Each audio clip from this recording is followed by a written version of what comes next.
রাজধানী সহ দেশের সবগুলো খাল পুনরুদ্ধার এবং পরিষ্কার পরিচ্ছন্ন রাখা হবে যাতে করে কোথাও জলাবদ্ধতা তৈরি না হয় বলে জানিয়েছেন যুব ও ক্রীড়া প্রতিমন্ত্রী আমিনুল হক। রাজধানীর মিরপুর প্যারিস খালের পরিচ্ছন্নতা কার্যক্রম উদ্বোধন করে তিনি এসব কথা বলেন। এ সময় ডিএনসিসির প্রশাসক শফিকুল ইসলাম খান বলেন, আগের মতো লোক দেখানো নয়, খালগুলোকে চিরস্থায়ীভাবে দখল মুক্ত করা হবে। বিস্তারিত নূর মোহাম্মদ ভূঁইয়ার রিপোর্টে।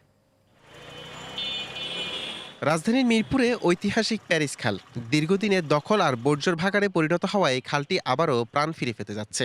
সোমবার সকালে এই খালের পরিচ্ছন্নতা কার্যক্রম আনুষ্ঠানিক উদ্বোধন করেন যুব ও ক্রীড়া প্রতিমন্ত্রী মোহাম্মদ আমিনুল হক। উদ্বোধন শেষে প্রতিমন্ত্রী জানান, শুধু রাজধানী নয়, সারা দেশে সব খাল উদ্ধার ও পরিষ্কার রাখা হবে। মাননীয় প্রধানমন্ত্রী যে নির্দেশনা রয়েছে যে আমরা ঢাকা সহ সকল বাংলাদেশের সকল খালগুলোকে আমরা সংরক্ষণ করব, আমরা যদি কোথাও দখল হয়ে থাকে সেগুলোকে আমরা দখল মুক্ত করব এবং আমরা আশা করি তো মাত্র আমরা শুরু করেছি। আমার এই এলাকায় ড্রেনেজের অনেক বড় সমস্যা রয়েছে এবং সেই ড্রেনেজের কোনো কিছু পানি বা কোনো কিছু যাতায়াত করতে পারে না দেখে কিন্তু অল্প বৃষ্টিতেই পানি জমে যায়।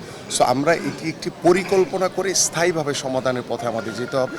এদিকে পরিচ্ছন্নতা অভিযানে অংশ নিয়ে ডিএনসিসি প্রশাসক মোহাম্মদ শফিকুল ইসলাম খান মিল্টন সাফ জানিয়ে দেন, এবারের অভিযান আগের মতো কেবল লোক দেখানো নয়, আমাদের কিছু পরিকল্পনা রয়েছে। সেই পরিকল্পনাকে সামনে রেখে আমরা সেই কাজগুলো করছি। সামনে ডেঙ্গুর আবির্ভাব হবে, সেই কারণে যেই খালগুলো পানি সচরাচর চলছে না, ময়লা দিয়ে বন্ধ আছে এবং ছোট ছোট যে নর্দমাগুলো আছে যেখানে পানি চলাচল না করে সেখানে কিন্তু মশার লার্ভাটার সৃষ্টি হয়। এটাকে আমরা ভেঙে ক্রাশ করার জন্য এই উদ্যোগ নেওয়া। পরে পরিচ্ছন্নতা কর্মীদের সাথে নিয়ে সরাসরি কার্যক্রমের সূচনা করেন অতিথিরা। নাগরিকদের আশা, এই উদ্যোগের ফলে এবারের বর্ষায় ডিএনসিসি এলাকায় বাসিন্দারা জলাবদ্ধতা থেকে মুক্তি পাবে। নূর মোহাম্মদ ভূঁইয়া, এশিয়ান টেলিভিশন, ঢাকা।